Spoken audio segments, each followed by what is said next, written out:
kasih pemirsa, Anda masih bersama kami di Ajang Sana, ngobrol asik seputar wisata Jogja. Kita sudah pindah tempat tapi masih berada di Jakarta Hotel and Resort Yogyakarta. Dan masih bersama dengan Bapak Sumarjono yang merupakan pengelola spot wisata Kali Biru. Pak, kita kembali menggali mengenai wisata Kali Biru. Nah, untuk ekonomi masyarakat di sekitar Kali Biru ini seperti apa kondisinya? Apakah sudah ada peningkatan yang cukup signifikan? Baik, melanjutkan yang tadi ya Mbak. Iya. Jadi terkait dengan wisata ataupun desa wisata yang kami geluti, ini alhamdulillah sektor ekonomi yang saya tadi bilang bahwa di Kali Biru itu masuk garis kemiskinan awalnya. Tapi sejak adanya pariwisata, ini luar biasa, Iya. menumbuhkan sektor ekonomi di tingkat masyarakat yang luar biasa. Kaya sih enggak, tapi paling enggak ada peningkatan lah. Oke. Satu, yang kedua, pengangguran yang dulunya banyak, orang kerja juga susah, di sektor pariwisata itu adalah tempatnya. Seperti itu. Kemudian di sana juga tumbuh sektor-sektor ekonomi yang baru.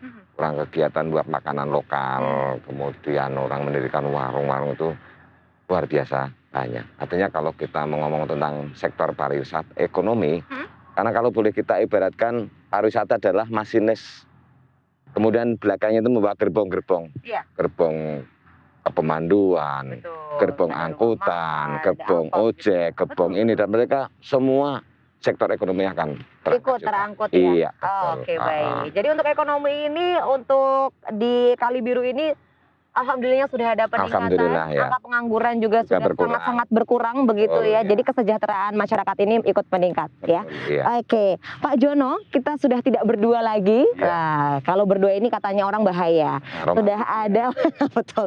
Sudah ada dua tamu kita juga yang sudah hadir di Ajang Sana. Boleh langsung kita sapa. Sudah ada Mbak Ika Damayanti yang merupakan anggota Komisi D DPRD Daerah Istimewa Yogyakarta. Selamat datang Mbak Ika, apa kabar? Terima kasih, alhamdulillah sehat. Sehat ya? Ini kegiatannya apa? Habis lahiran. Habis melahirkan. Oh, nggak kelihatan ya, masih langsung singset ya. Oke, terus selama ini kesibukan bagaimana nih di masa pandemi ini? Apakah ada peningkatan malah? Kita banyak melakukan sosialisasi, terutama tentang peranatan anyar. Oh, masyarakat. oke, gitu. Baik, sosialisasi masih tetap jalan, tapi tetap dengan prokes begitu ya. Baik, terima kasih untuk Mbak Ika Damayanti, dan di sebelah Mbak Ika Damayanti sudah ada tidak asing lagi. Beliau yang tentunya sudah hadir di Ajang Sana, sudah ada Bapak Joko Mursito yang merupakan Kepala Dinas Pariwisata Kulon Progo. Halo Bapak, selamat datang. Apa kabar? Saya Mbak. Oke, ini kayaknya habis olahraga ya Pak ya. Wah, ini hidup sehat. Yang penting nih karena di masa-masa pandemi saat ini. Terima kasih Pak Joko Mursito yang sudah hadir begitu. Tadi kita sudah ngobrol berdua dengan Pak Jono begitu Mbak Ika, Pak Joko terkait dengan wisata alam Kali Biru. Coba kita mau ke Pak Joko terlebih dahulu. Pak Joko, kalau melihat perkembangan dari objek wisata alam Kali Biru ini, kalau menurut Bapak Joko ini seperti apa? Apakah memang, oh ini kayaknya udah mentok nih, atau ini bisa dikembangkan lagi loh? Kalau menurut Pak Joko sendiri seperti apa? Jadi Kali Biru memang menjadi salah satu wisata unggulan Kulon Progo, dan secara prestasi sudah tidak perlu diragukan lagi. Sudah pernah menjadi desa wisata terbaik di DIY, sudah pernah menerima anugerah pesona Indonesia untuk kategori wisata di dataran tinggi terpopuler di Indonesia dan lain sebagainya. Artinya penilaian menurut saya sebagai indikator untuk mengukur seberapa baik pelayanan, seberapa baik kemasan yang ada di destinasi wisata tersebut. Kali Biru sangat prospektif, apalagi bandara sudah beroperasi sehingga jarak antara bandara dengan Kali Biru juga terjangkau. Ini sekitar kalau dihitung menit itu sekitar berapa menit ya Pak ya? Ya, Kali Biru sampai bandara ya 15 menit lah. 15 sampai menit dengan 30 ya, cukup terjangkau ya. Tergantung naik apa ya toh? Ya. Kalau jalan kaki bisa sehari ya Pak ya? Aduh jauh ya, capek ya. Oke. Terus Pak, kira-kira nih kalau menurut tanggapan dari Pak Joko sendiri, ini apa yang harus dilakukan terlebih kalau kita bilang pemerintah, ini kan pastinya beda untuk tugasnya pemerintah dan juga masyarakat yang ada di sekitar wisata alam Kali Biru. Nah kali ini untuk pemerintah apa yang saat ini sudah atau yang akan dilakukan demi meningkatkan kembali para wisatawan ini? Oke, jadi kami mulai menata Riparda ya. Jadi Riparda ini harus kita tata karena Kulon Progo sekarang kan beda dengan 2 tahun, 3 tahun yang lalu ya. Padahal Riparda disusun 2015 kan. Kita upgrade sesuai potensi yang ada saat ini. Misalnya satu bandara internasional, kemudian kita ini berada di jalur KSPN penyangga Borobudur. Padahal Borobudur sudah ditentukan sebagai destinasi wisata prioritas satu di antara 5 yang ada di Indonesia. Artinya dua hal ini saja sudah mengandung konsekuensi bahwa kita harus menata secara regulasi ya.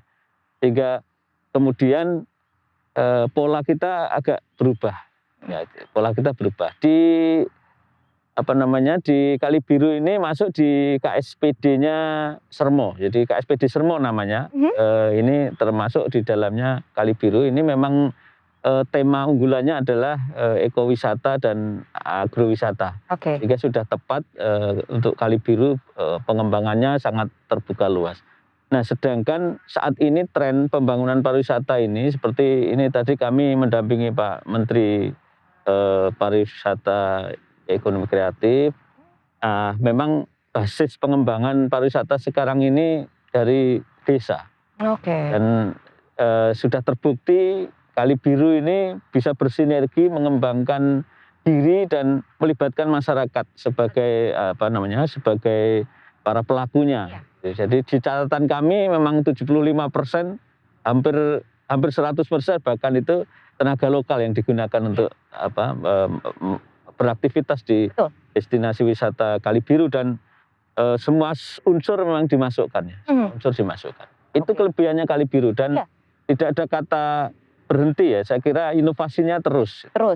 Maka di masa pandemi ini ya justru kita manfaatkan untuk menata potensi yang ada, kemudian diinovasi dan dikreasi sehingga di masa depan ini nanti Kali Biru bisa tampil lebih baik lagi daripada yang sudah-sudah. Betul, setuju sekali. Jangan sampai pandemi ini cuma dibuat meratapi begitu ya Pak ya, tapi bagaimana terus mengupgrade agar nantinya ketika pandemi ini mulai landai, otomatis kita sudah siap untuk menerima jumlah wisatawan begitu. Baik, terima kasih Pak Joko. Kita ke Mbak Ika.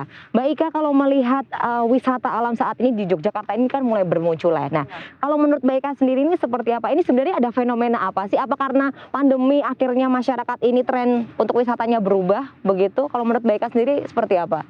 Jadi betul sekali, memang karena sejak pandemi ini, saya kira wisata alam itu menjadi salah satu tujuan dan destinasi yang memang menjadi pilihan oleh masyarakat karena memang space-nya luas, udaranya segar, kemudian kita juga bisa melakukan prokes dengan betul-betul maksimal ya, gitu ya, dengan maksimal. Kita bisa menjaga jarak dan juga bisa menjauhi kerumunan. Dan kebetulan sejak saya kecil, saya lahir dan tumbuh di perbukitan Menoreh. Khususnya di Kali Biru ini adalah tanah nenek moyang saya.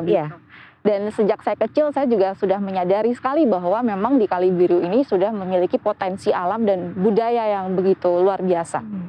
Terbukti dengan keindahan alamnya dan juga masyarakat setempat itu memang mereka memiliki minat tersendiri terhadap seni dan budaya. Nah, tetapi memang saya nggak pernah nyangka nih Mbak, bahwa pada akhirnya masyarakat saat ini sudah mulai berinisiatif untuk membangun objek wisata.